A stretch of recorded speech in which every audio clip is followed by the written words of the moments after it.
Welcome to the Bulwark Podcast. I'm Charlie Sykes. It is September 12th, 2023, and we have a lot of things to sort out. We are joined by our good friend James Hohmann, editorial writer and columnist for The Washington Post. James, welcome back to the podcast. Charlie, great to be with you.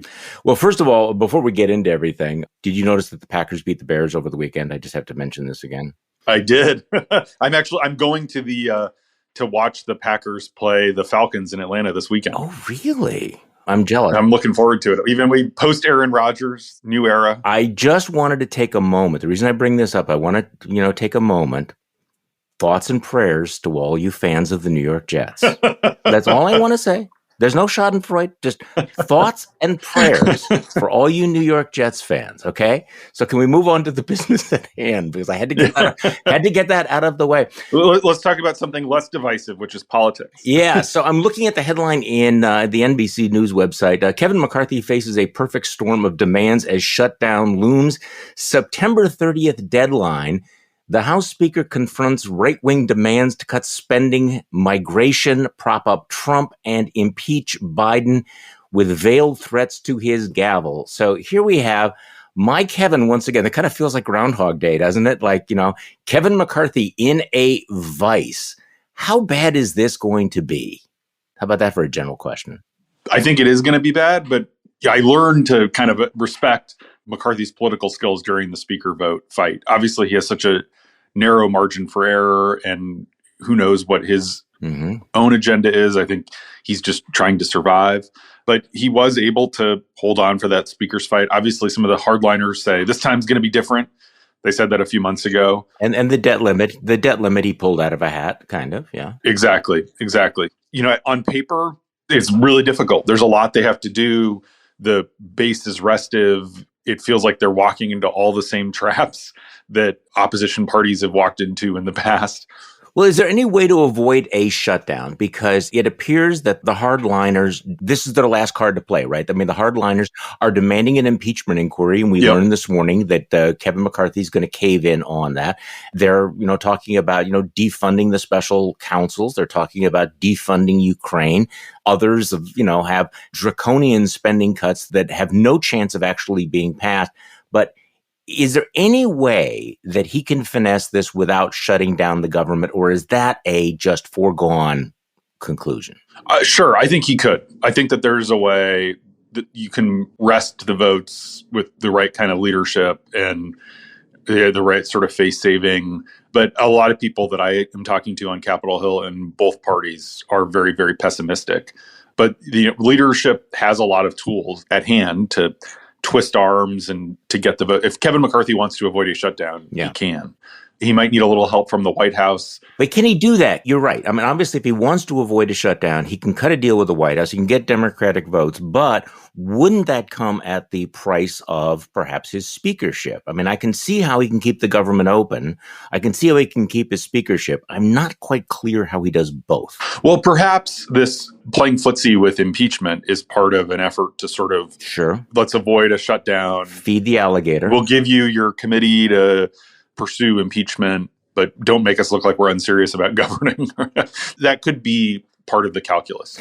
Okay, so let's talk about this. Does he have the votes to go ahead with the impeachment inquiry? Over the weekend, we have, people like Ken Buck, who's very, very conservative congressman from Colorado, who are saying, look, he doesn't have any reasons to pursue this. I'm just reading a quote from Ken Buck. On the one hand, we've got to pass a short-term funding bill, and we also have the impeachment issue. We also have members of the House led by my good friend Chip Roy, who are concerned about policy issues. So you take those three things put together, and Kevin McCarthy, the Speaker, has made promises on each of those issues to different groups. And now it is all coming due at the same time. I guess the question is, are these reconcilable? Because Kevin McCarthy has finessed this so far. His political skill has basically been to, throw out promises like Skittles, some of which are like mutually exclusive. Right. Exactly. Yeah. And I mean, the Post did a feature a few months ago, and it was the 5 families of the House Republican Conference. But what's funny is the McCarthy folks loved it. And, they said that this really is actually what it's like. And I think that it's true, and maybe that's not tenable in the long term. obviously this is coming against the backdrop of an election being not much more than a year away. And so if you're Kevin McCarthy, how much are you thinking about your own survival? Yeah. Which obviously everyone thinks of that first. But how much are you thinking of strengthening your party's hand going into the election? Biden looks so weak right now in the polls, but a Republican impeachment inquiry could end up playing to his advantage. Even a shutdown fight could end up playing to Biden's advantage. And are they thinking a year ahead, or are they thinking 3 weeks ahead? And that I don't know. This is where it's counterintuitive, because normally I think it's a safe bet that nobody wants to be impeached. Impeachment inquiries are bad, sort of like indictments. And yet, in this sort of upside down political universe, Joe Biden could use a lifeline right now. And maybe this clown car impeachment inquiry could be exactly what he wants, because it's interesting. They're backing into this before they have any real evidence. I mean, and this is kind of the problem when Republicans are pressed, well, what exactly is the hard evidence that would justify the impeachment of Joe Biden? The answer seems to be, well, that's why we have to have an inquiry to find the evidence that we don't have right now, which is generally not the way things have been done in the past. So how do you think the impeachment plays out? So far, Jim Comer's investigations have not been, I mean, this has not been the Army McCarthy hearing. This has not been really successful, the Watergate hearings. So it depends on whether they have the goods or are going to get the goods. Yeah. I mean, all indications are that they have a lot of scintillating and embarrassing stuff about the president's son, but they don't have enough. So when you ask about Ken Buck, I think that McCarthy can thread this particular needle and buy himself a couple weeks by saying, look, this is just an inquiry into whether there should be impeachment proceedings and to see if evidence turns up. And that's how you can sort of get the bucks of the conference to go along. But then, you send articles of impeachment to the House Judiciary Committee. I'm not sure what those articles of impeachment would be for. And that is where it gets dicier. And if they don't have the goods, give me an example. What are the goods for people who haven't been paying attention to all this? Yeah, I mean, I think in this case, it would be evidence that Joe Biden directly benefited financially in more than just like Hunter paid his cell phone bill one time. That he was part of these sleazy deals of Hunter. Exactly. And the deals were sleazy. And I think Democrats should stipulate that. No, I mean, Hunter Biden clearly was trading upon his father's name. He had these sleazy international deals, and he made a lot of money, which he blew on cocaine and women. I don't know what he did with it. But so far, there is nothing tying his father to that. And so that's what they're desperately in search of, right? They're in search of that nexus, that transfer of cash from Hunter to dad. And so far, do we see any of that? Is there any evidence? We don't. There is some smoke, but we don't see any fire. And I do think that the Republicans, smart Republicans, of which there are a bunch in leadership and in staff, and once you start going down this road, it's dangerous. It's like building a weapon that you're going to want to use. It's hard to imagine what the off-ramp would be, because once you start the impeachment proceeding or the inquiry or whatever you're going to call it, it's impossible to imagine Comer or anyone else saying, oh, well, we didn't find the smoking gun. We're giving up. Yeah, he's innocent. He's exonerated. Yeah, I mean, so then you end up you put it on some of your members where it's like, oh, it's so frustrating that the rhinos won't go along. And again, I mentioned an election in a year. The Democrats' odds of winning the House next year are higher than their odds of holding the Senate. And the presidential election is going to be decided by moderate suburban Republicans in 4 states, and control of the House is going to be decided by moderate suburban Republicans in California and New York. And the members who represent those districts are going to have really tough votes. And so, one of the jobs of a speaker is to protect those frontline members, whether they're a Republican or a Democrat. And because McCarthy has such a small majority, he really is caught in this really tough place where he has to protect his frontliners, but also placate the Marjorie Taylor Greenes, who, as you noted in your newsletter today, on September 11th is out there calling for secession. I mean, it's hard. I'm not sure. I think the speakership in this environment, with this party, with this conference, it might be an impossible job. Well, that's why it is it's compared to a Rubik's Cube for McCarthy, because you have to get these Freedom Caucus guys plus Marjorie Taylor Greene, who's been kicked out of the Freedom Caucus, whatever. Can't get too deeply into that particular food fight. He's got to get the hardliners in line. But by doing that, he puts the 10, 12 members in swing districts very much at risk. I mean, there were a number of districts that elected Republicans but voted for Joe Biden. And many of those moderates are saying, please do not make us walk the plank on these crazy issues. Do not force us as a litmus test vote. But I can certainly conceive the impeachment of Joe Biden vote coming up, and any Republican that votes no is going to be tagged a rhino, is going to be targeted for primarying, and may have the same fate as Republicans that voted to impeach Donald Trump. I mean, it will be that much of a test. And for many of those congressmen from the swing districts, I mean, this is like putting a gun to their heads. Yeah, it is. One of the things that makes this Congress different than other Congresses is that traditionally the House passes tons and tons of show bills that they know will never go anywhere in the Senate. But it's sort of to put points on the board, and so people can say they voted for this and that. And there have been relatively few sort of show bills. And it is because on some of the conservative policy priorities, McCarthy doesn't want to make the really tentative members to walk that plank. Let's move on to something else I need you to explain to me. The Elon Musk, Walter Isaacson story. Now, for people who are just tuning into this particular story, Walter Isaacson is an immensely prestigious author. He's written a biography of Leonardo da Vinci and of Ben Franklin, of former editor of Time magazine, and he's been working on a biography of Elon Musk. And of course, wow, what a tangled web, dealing with the mind of Elon Musk is. And there was a back and forth over the last couple of days played out in the pages of the Washington Post, where Walter Isaacson wrote a story about Elon Musk essentially shutting off Starlink satellite access to the Ukrainians who were trying to attack the Russian fleet. Elon has pushed back. Walter Isaacson has corrected that story. I mean, it seems like a terrible mess. We know that everything Trump touches dies. Is this one of these cases of everything Elon touches dies? I mean, where's the Walter Isaacson book on this whole Starlink thing? Because I have to admit, it's making my head hurt. It is making my head hurt too. I've been following it closely. The publication date for Walter's book is today. We ran an excerpt, obviously, last week. And, I think in this particular case, Elon does a lot of things. He's very much kind of a shoot first, ask questions later kind of guy. I don't think he consults his lawyers as much as someone normally would. I think that's apparent, yeah. Or consult anyone at some point. Right. I mean, he strikes me as the kind of guy that, wakes up at 3:00 in the morning and like, I am a genius and I have this brilliant idea. I had this dream. I'm just going to not call it Twitter anymore. I'm going to call it X. And by 4:00, it's X, right? I mean, and he only surrounds himself with people who will kind of allow him to do that.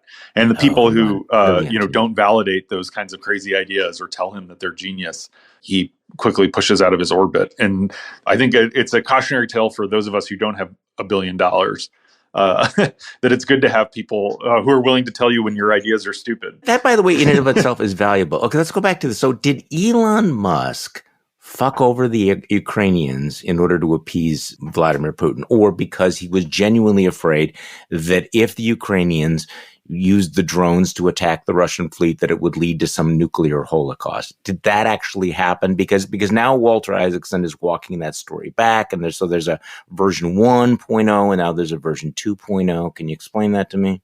Yeah, so the version 1.0 is Elon Musk found out that the Ukrainians were going to attack the Russian fleet in Crimea and shut down access to his internet platform that they're depending on for targeting and a lot of other things. And that thwarted what could have been a major coup in the war and really turned the tide in favor of the Ukrainians.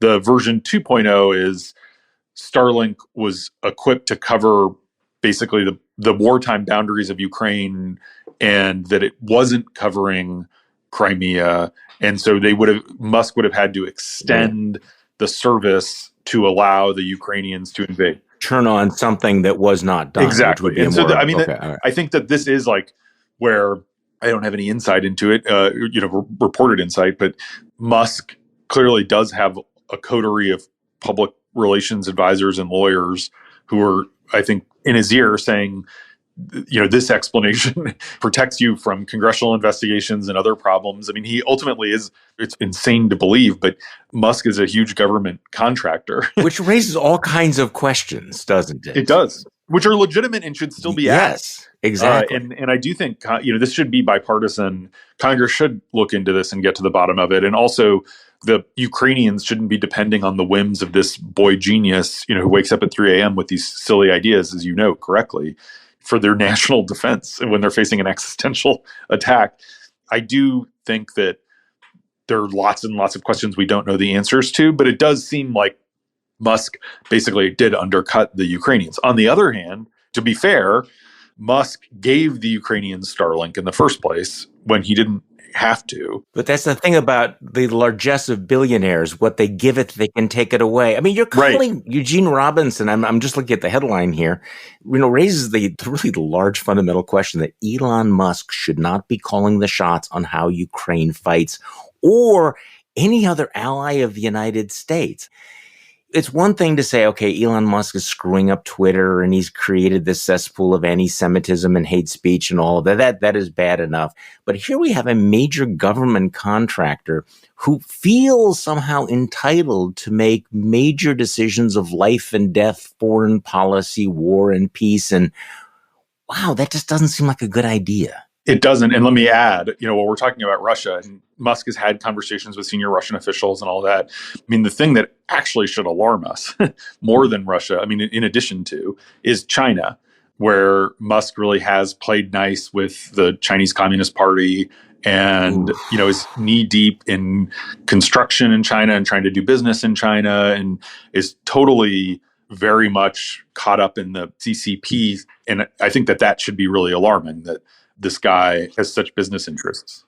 If you are a United States senator right now or a member of Congress, I mean, wouldn't this be like the most urgent thing to have a public hearing about? Is Elon Musk in the position to do anything to kneecap U.S. defenses against, say, China because of his conflict of interest? Why have we given him this kind of access? Or how much power does he have to do that? I would just like the answer to that. Maybe the answer is no, he can't shut off our satellites because the Chinese called him up and say, you can't build Teslas here anymore unless you shut off the satellites that are protecting the United States. Maybe that doesn't happen, but maybe it does. Also, I think the question I would ask is how can we, whatever dependency we have, however bad it is as a country on Elon Musk, like how do we get rid of it? How do we stop it? How do we backfill it? How do we zero it out? Are there reliable defense contractors that we can partner with? Those are the questions that I'd be asking if I was a senator. Okay, totally switching gears now. I want to get your take on this controversy involving the Democratic governor of New Mexico, Governor Michelle Lujan Grisham, who just issued an edict temporarily banning the carrying of firearms in Albuquerque. Let me just read you this story. I think this is from CNN. New Mexico Governor Michelle Lujan Grisham signed an emergency order banning both open and concealed firearms in Albuquerque and surrounding county on Friday, setting off a stream of backlash and legal challenges. The ban is part of a public health emergency declaration over gun violence and drug abuse. The Democratic governor cited the killings of a 13-year-old girl and an 11-year-old boy, as well as 2 mass shootings in the state in May, in her declaration. So this is a 30-day suspension of open and concealed carry laws. So your take on that, I mean, you kind of understand where she's coming from on all of this, but it is kind of breathtaking to issue an edict wiping out all Second Amendment rights. And of course, the backlash is national and local sheriffs saying they're not going to enforce it. A lot of gun rights advocates saying, see, we told you they were going to suspend the Second Amendment, and she just freaking did it. It is breathtakingly unconstitutional. It is a gimmick that will be struck down in court, should be struck down in court. And it is exactly the wrong approach for lots of reasons. Again, you can be sympathetic to gun violence, horrifying those cases, but we're seeing this rollback of public health emergency powers in lots of places because there was overreach during COVID and there were too many restrictions. And, if we could do it over again, I think even a lot of Democrats would say, maybe we shouldn't have forced churches to close and that kind of thing. But now these emergency powers are being rolled back because they're being abused in this way. And, I think for all of us who spoke out against Donald Trump using emergency powers to divert money that Congress wouldn't appropriate to build the wall, this is a similar illustration of a politician, mostly for show, kind of invoking these executive authorities that she doesn't have to do something that is extra constitutional. I mean, I was heartened to see Ted Lieu, the Democratic congressman from California, speak out against it. I was going to mention that. Very liberal. Yeah, very liberal member. And even David Hogg, who was at Parkland and I think runs the group March for Our Lives, big liberal gun control group. He also said, this isn't the way to go about it, which I was heartened to see because I just don't want us to get to a place where governors are trying to one-up each other in ignoring the Constitution to pursue their agenda, whatever that is, whether that's going after undocumented immigrants or guns or climate change, or, I mean, there's so many ways you could say, oh, there's an emergency, I'm going to claim all these powers that I don't have. And it is just so, as an American, kind of repulsive to the whole system of government. You cannot just do what Governor Grisham did. And the thing is, like, she clearly knows better, but this is just to try to raise her profile. Remember, she wanted to be vice president to Biden, didn't hold up in vetting, wanted to be HHS secretary, got passed over for Javier Becerra. And I think this is an example of the Peter principle of someone who, probably belongs in the House, not as governor. Well, I mean, to your point about, the outrage about Donald Trump calling for terminating the Constitution, and then you have a governor who basically says, yes, I'm going to be terminating these constitutional rights because I think I have the power. You're right. She's going to get slapped down. I'm really surprised by things on social media. But when Ted Lieu, who's a very liberal Democrat, came out and said, hey, really, you can't do this, I thought that was kind of an interesting tell. All right, I want to get to presidential politics in just a moment, but something else that hasn't been on my radar screen that is really immensely important, and you've been watching closely, these upcoming legislative elections in Virginia. There's been a lot of buzz. Is Glenn Youngkin possibly going to be a late entry into the presidential race? And he's made it clear that he's going to focus now on trying to flip the Virginia legislature. And again, I understand people going, wait, this is one state, the legislature in one state. Why is it so important? Well, tell me why it is so important, because it certainly is going to give you an indication of what the mood of the electorate is, which is kind of a leading indicator going into next year, isn't it? Yeah, it is. And I mean, there's a lot of things that'll tell us. Glenn Youngkin wins in Virginia by 2 points a year after Biden wins by 10 points. And if you'll recall, the potency of parents' rights, parents matter, the backlash to critical race theory, everything that was happening in Loudoun County relating to transgender issues and sexual assault. And Terry McAuliffe screwing up, by saying parents shouldn't get to say what is done in the classroom. And, there's a bunch of swing districts that are genuine swing districts, which is, increasingly rare in federal House races. But here, where there's a ton of districts with competitive state Senate and state House races where Joe Biden carried it, Glenn Youngkin carried it, and then a Democrat carried it for Congress in 2022. And so it really is a great proxy and window, for one, on whether the parties will be motivated. Will voters be motivated to come out? The biggest issue, certainly as far as Democrats are concerned, is abortion. And right now there's divided government. The Democrats narrowly control the state Senate. The Republicans narrowly control the state House. And then you have a Republican governor.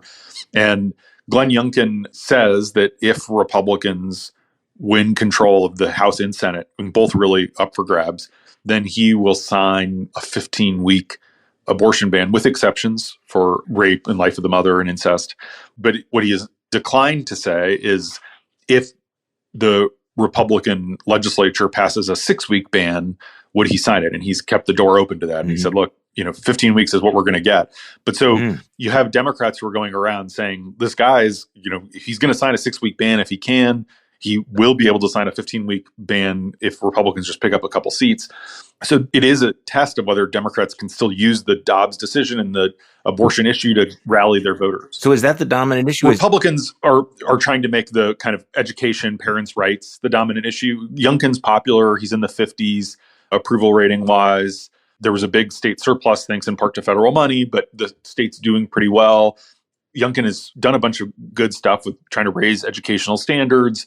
He has tried to invest in behavioral health. He has cut taxes. I mean, there's the kind of a record that he can run on of actually doing a bunch of stuff in divided government.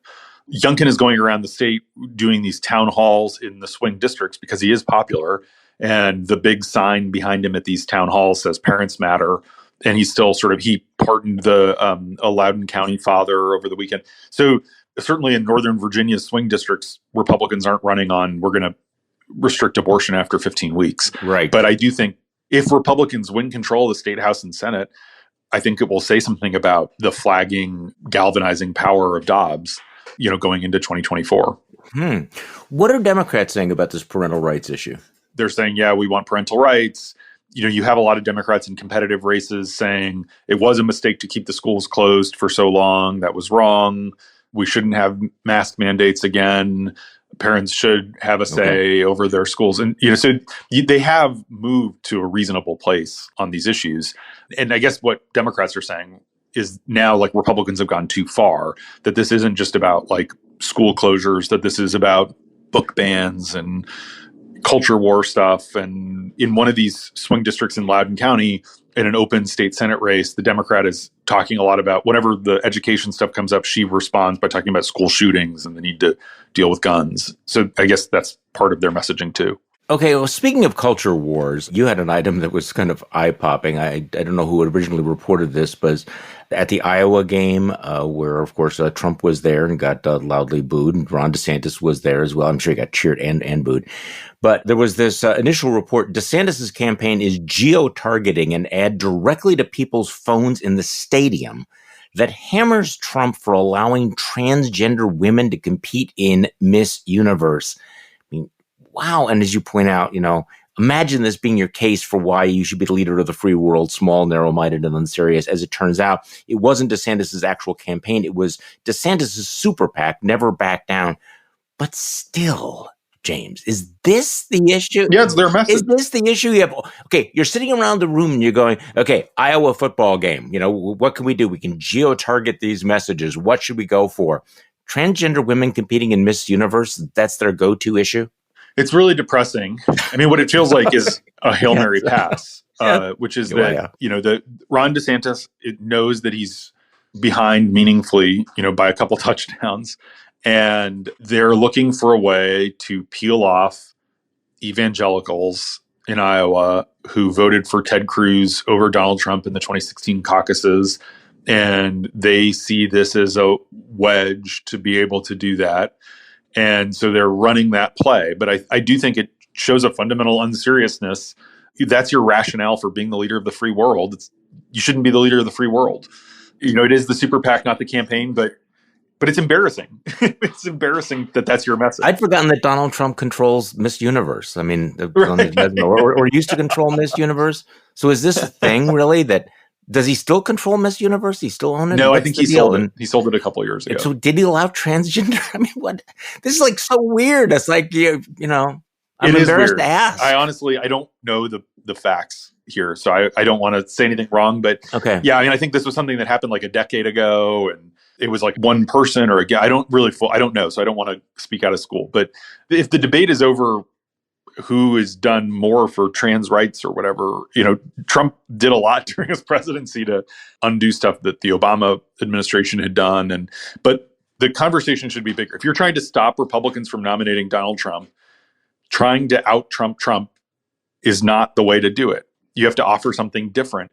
This, I think it reflects sort of a strategy that clearly is not working. And it increasingly feels like, barring some actuarial issue, Trump's going to be the nominee. And so these are sort of gasps to try and stop that. But it just feels like if this is what you're throwing against the wall and hoping it sticks, it's you're not in a very good place, however many days out we are from the Iowa caucuses. We've talked before about this, the kind of the rocky marriage between Ron DeSantis and this super PAC run by Jeff Rowe. For people who aren't, this is getting a little inside baseball here, but you have the campaign and then you have the super PAC, and the super PAC has all the money, but it's run by somebody differently. And under the law, they're not supposed to coordinate. They're not supposed to talk. So that's why they leaked that pre-debate memo that blew up in everybody's face. And there are multiple reports that Ron DeSantis is what the F is going on with these guys? Jeff Rowe is basically buying multiple summer houses off this campaign while the thing is just going up in flames. I mean, this is part of the massive mega grift of American political consultant politics, isn't it? Roe was Glenn Youngkin's strategist in 2021. We did a better job there. But. Yeah, exactly. We were talking about embarrassing and trivial things. We need to remind people, there are actually really, really important things that could get screwed up with all of this, performative politics, including in Washington, D.C. I mean, Kevin McCarthy's trying to figure out how not to shut the government down. But we have FEMA money for disaster aid. And as you've pointed out in the Washington Post, Congress is going to have to decide whether or not to reauthorize the FISA authorization that was passed after 9/11. So talk to me about that, because I know you've done a deep dive into that issue. I have, yeah. So the Section 702 was passed in 2008 on a bipartisan basis.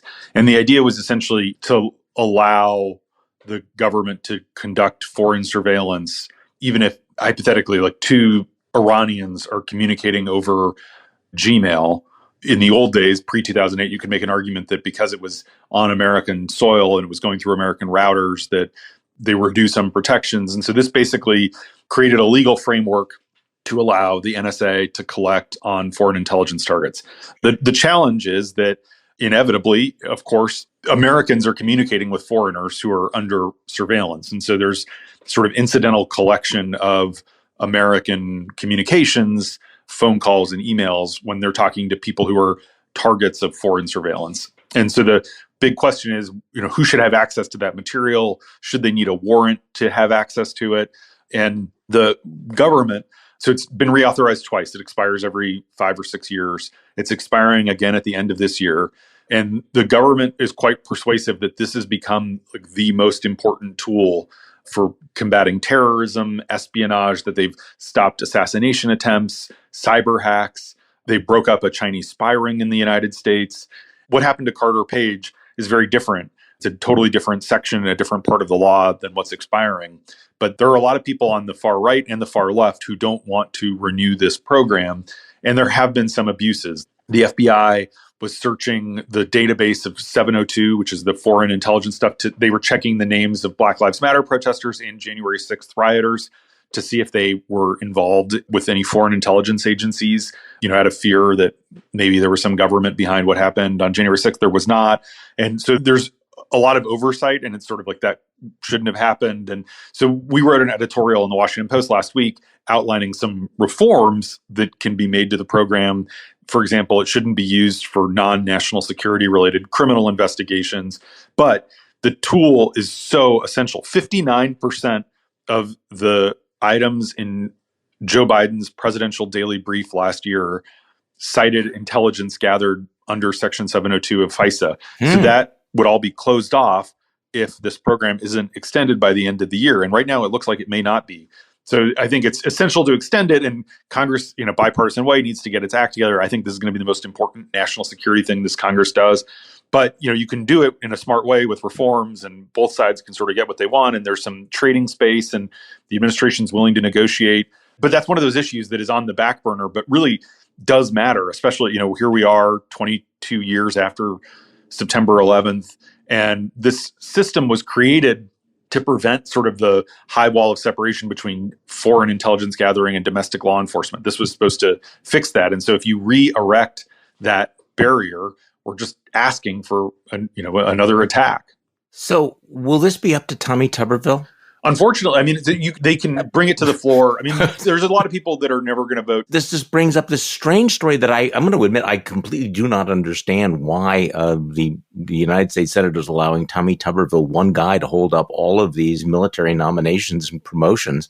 Why Mitch McConnell is allowing this to happen, why Chuck Schumer is allowing this to happen, why the United States Senate continues to have this weird tradition of one member being able to put a hold on nominations. That's not in the Constitution, is it, James? I mean, that's not something that the founders, thought was a good idea. I mean, isn't this a good moment to say, this is just crazy? Well, yeah, I agree. It's shameful what Tuberville is doing. I know a lot of really great guys who are in the military who are affected by this directly. There are reasons why, this is not in the Constitution. The framers, we had an Articles of Confederation that gave every state veto power over everything, and that didn't work. So we came back 9 years later and wrote the Constitution. So the kind of the heckler's veto is not a good way to govern. I'm a supporter of the filibuster. I think that it prevents craziness on both sides and prevents kind of erratic movements and lowers the stakes of our elections. But I do think that McConnell and Schumer both have levers at their power to sort of jam through these promotions. And these are all like deserving people who, it's not just the chairman of the Joint Chiefs of Staff, it's lieutenant colonels and colonels. No, I think this is a good moment to revisit some of the hold policy. You mentioned the anniversary of 9/11. Of course, we all remember what happened that day. We had a really powerful piece, I thought, in the Bulwark yesterday by veteran Will Selber, who said we also need to remember what came after 9/11, all of the wars we fought, all of the casualties, and the men and women who went to Iraq and went to Afghanistan, and all the fallout from all of that. And this is a good moment to look back, and we had two anniversaries. We, of course, have the 9/11 anniversary, and we have the anniversary of the pullout from Afghanistan. And you've been looking at the question of, okay, let's remember what happened in Afghanistan, including the state of women in Afghanistan, because that continues to haunt us, doesn't it? It does, and it should. And it's hard because it's much harder to report from Afghanistan now because the Taliban took over 2 years ago. And, what happened at Abbey Gate was terrible and sad. And, I spoke out against pulling out of Afghanistan. I thought it was a bad idea. I think that's been vindicated. And the women who are left behind, it is like worse than the worst case scenario. They have done so much to suppress them, to keep them from learning.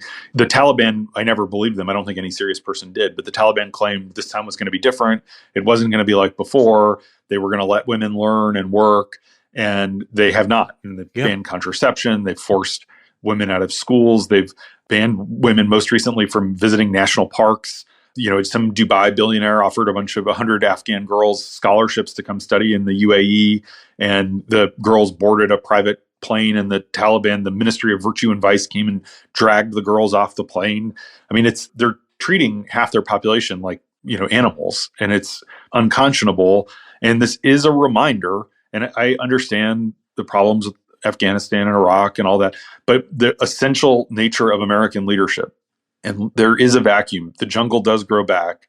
When America's not there, there were 4 million girls who were getting education because of a relatively small number of U.S. troops who were keeping the peace in Afghanistan.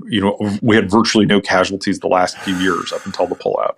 So it is a reminder 22 years after 9/11, after the bad taste in our mouth from Iraq, American leadership still matters and that it's essential. And this idea that the world will be okay without us is just plain wrong, especially as there are so many people like the Russians and the Chinese who are now making inroads into Afghanistan. And, China's getting mineral rights and various things. It is a tragedy on so many levels. Just because it's not in the newspapers or on the front pages doesn't mean we shouldn't be remembering those women left behind. Yeah, the jungle does grow back. James Hohmann, editorial writer and columnist for The Washington Post, thank you so much for joining us on the Bulwark Podcast today. Always a pleasure, Charlie. Great to be with you. Thank you. And thank you all for listening to today's Bulwark Podcast. I'm Charlie Sykes. We will be back tomorrow, and we'll do this all over again.